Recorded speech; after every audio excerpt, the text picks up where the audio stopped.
Okay, I want to do a little quick video here on I want to set up this resistance. So, as many of you know, the danfoss compressors can be changed, the compressor speed, by adding a resistor, which would be up here in series with the thermostat. Since the thermostat that I'm using is going to be this new fancy one that I've showed. I'm going to have to build that in, and I can just add a resistor. But what's the fun in that? Why not make a variable resistor so that I could change the RPM anywhere from 2,000 to 3,500 just by simply turning a knob? And so that's what I'm going to do.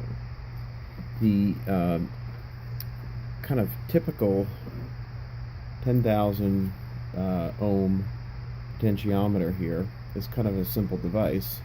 And so the way we can measure it is if we put, I've got my fluke reading in ohms. Can you see that? And then I'm going to take these two and I'm going to span these last two.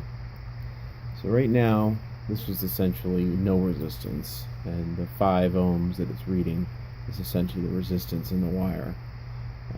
But let's just call that 0. So if I turn this up to full, I'm going to get 9,660 ohms, which is a lot more than the 1,523 I want to top out at. So how do you make a potentiometer top out at 1,523? Well, we just need to do a little simple math. So the formula for doing that is I want my equivalent resistance to be 1,523 ohms.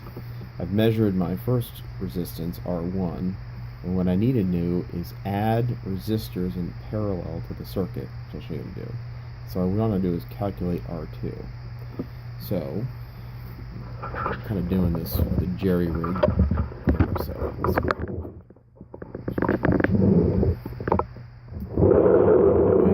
I'm just using Excel, though you could easily do this with math, but again, why not make things more complicated? Hold on one second. I feel like my camera setup's going to fail here at any moment. So I just we need to solve for R2, right?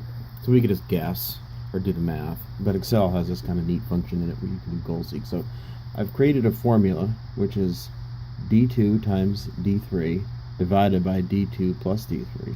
So it's essentially what I've done with that formula at the top, just put it into Excel. So what I want to do is get 1,523. I've already calculated it, but say we change it. Say we just didn't know, right? Say this was 9. What we need to do is calculate this number. So if you go under what if analysis, goal seek, and what we want to do is set that cell to the value that we want of 1,523 ohms by changing this cell, because that's what we don't know. Click OK, and it says I need 1,808 ohms. Okay, not a problem. So what I need to do is create a circuit where I have 1,808 ohms in parallel with the resistance of my potentiometer. That's going to give me my top out of 1,523 ohms. So essentially what I'm doing is I will have that potentiometer go from 0 to 1,523. So let's see how that works. Alright. This thing doesn't fall down. So I've done this already. So I just took some resistors, which you can see I got piles of. These are so inexpensive. It's like $10 for 8 million of them. And they come in huge ranges, and they're all numbered. So essentially you just have to do is just come up with the 2 of them. So these 2 here is 1,822, and they're in series, right? Because this one is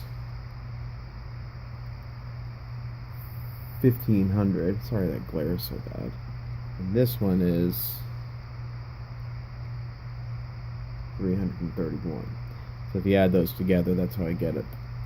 So now if we take our potentiometer, and you have to connect the potentiometer, you have to connect these 2.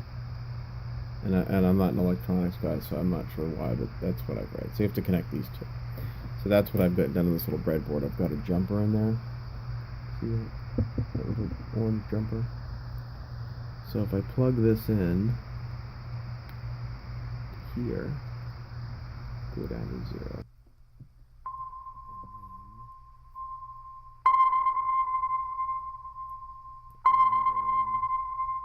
Somebody's calling me on my phone. Now, when I connect this, I should have 0. When I go up to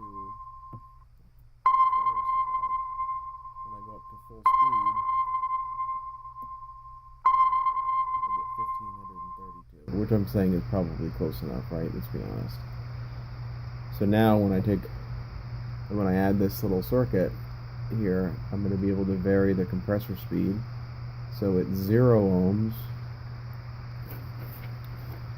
it's going to read, the motor speed is going to be 2000 RPM, and at 1523, which would be the top end,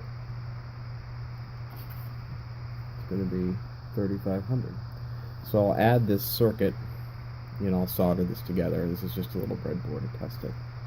But I'll add these two resistors. These are in series, but then they're paralleled. So in a breadboard, all these pins, they're all connected to each other. I can't see and do it at the same time. So essentially, the circuit is paralleled. So these resistors are in series, and then they're paralleled with this resistor. So I'm getting equivalently 1523 ohms by going from 0 to full speed on that. So I'll add that in addition to the V rate here. So this will be the basically this will be the connector. This is essentially the thermostat. I'm replacing that with an electronic one, and then it'll go from here.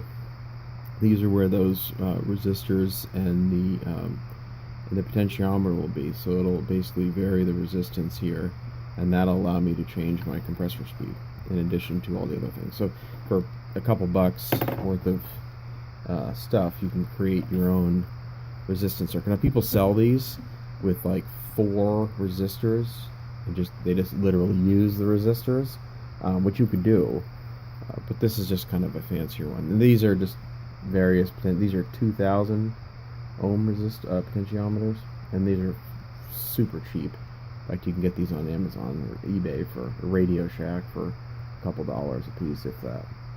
So that's what I'm going to do. I'm going to use one of these to control my compressor speed, and then I'm going to use that Inkbird setup that I showed you before to do my temperature control. So for probably $25, I've created a refrigerator control that allows me to change my compressor speed and also allows me some pretty neat controls over the actual temperature. That's it. Thanks.